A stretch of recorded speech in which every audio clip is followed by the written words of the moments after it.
The novel of Percy Jackson and the Olympians, The Lightning Thief, and what the book is based on, Greek mythology, have a vast number of similarities. The novel does not just focus on one specific part or piece of Greek mythology, but uses the Greek mythology as a whole and its gods, monsters, and stories. This is an alternate universe where the Earth is the same as we know it now, but the difference is the Greek mythos is real. All the gods exist and all the monsters do as well. Just like Greek mythology, the gods still had relations with human people, and that is how our story gets started.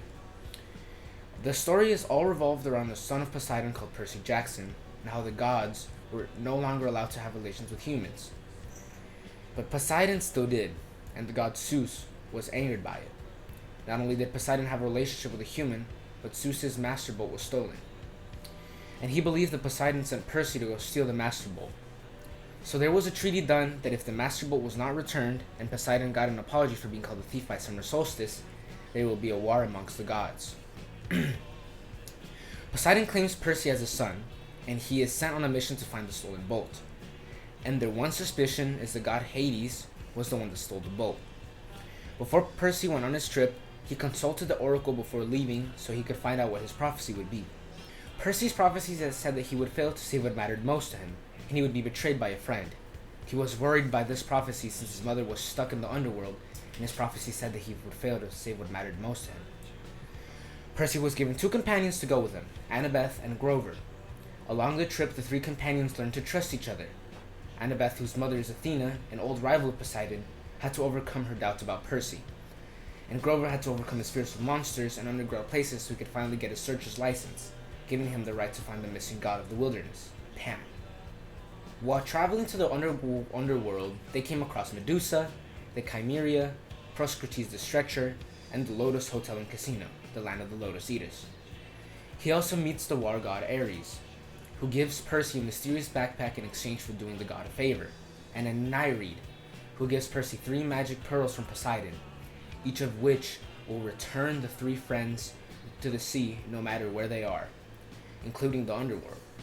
The friends all arrive in the underworld, but they find out that they have all been tricked. The culprit was neither Hades, Zeus, nor Poseidon, but it was the defeated titan Kronos, who was trapped in the depths of Tartarus. He was able to manipulate the dreams of the gods and men from the darkness. He hoped to start a 3-way war amongst his sons.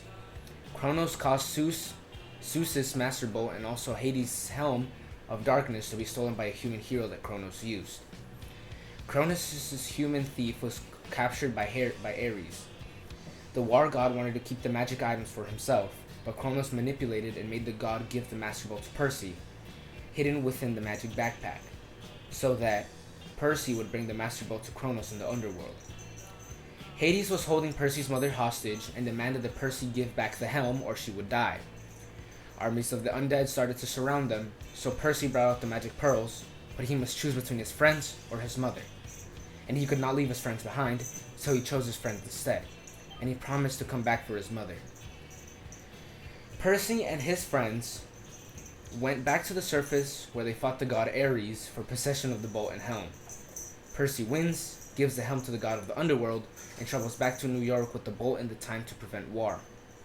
At Olympus, Percy meets Poseidon face to face, and Poseidon says that he is proud of Percy. Poseidon then shows that his mother is back as a peace offering.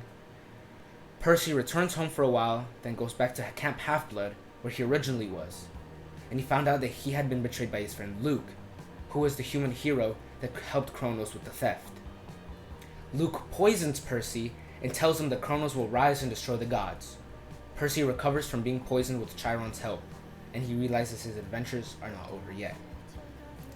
Now, knowing what the story is about, there's a ton of references and links to Greek mythology. It is very noticeable where the author took inspiration from Greek mythology, by using the gods, Zeus, Poseidon, Hades, Ares, Athena, and one of the titans, Kronos, which is the father of the 3 main gods, being Zeus, Poseidon, and Hades.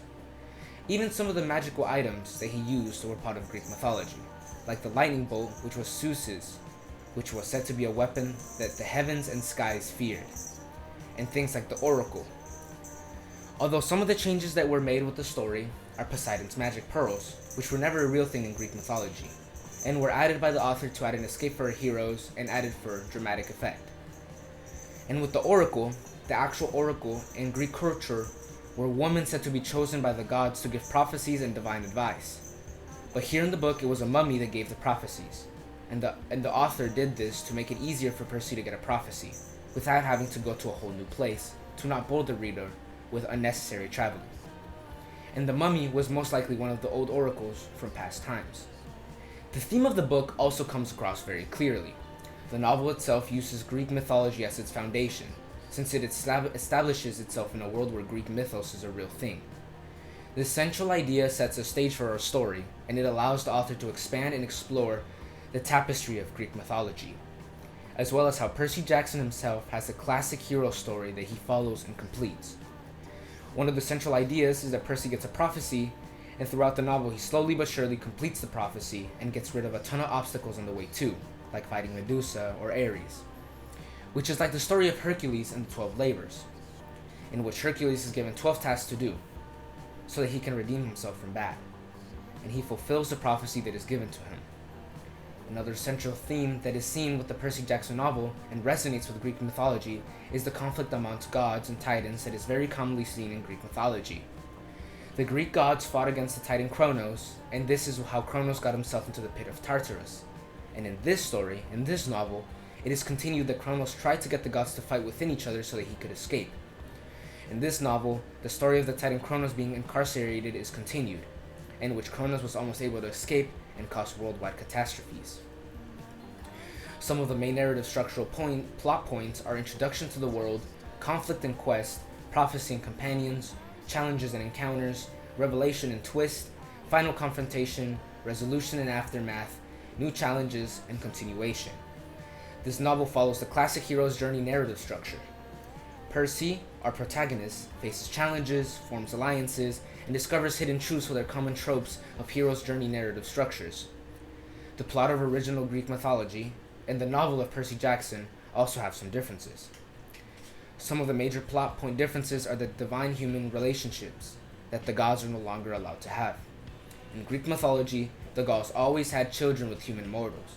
This is where some of the great heroes came from, like Hercules. But in this novel, the gods are no longer allowed to have relationships with humans. And this would be a major difference in the plots between Greek mythos and this novel. The link between the novel and Greek mythology are very clear, and the novel is pretty much based on Greek myth. But there isn't just one myth that the author focused on, but rather used as much as he could. The book was very well done and was a very fun read. I would recommend you read the novel and the Greek myths it's based on. Thank you.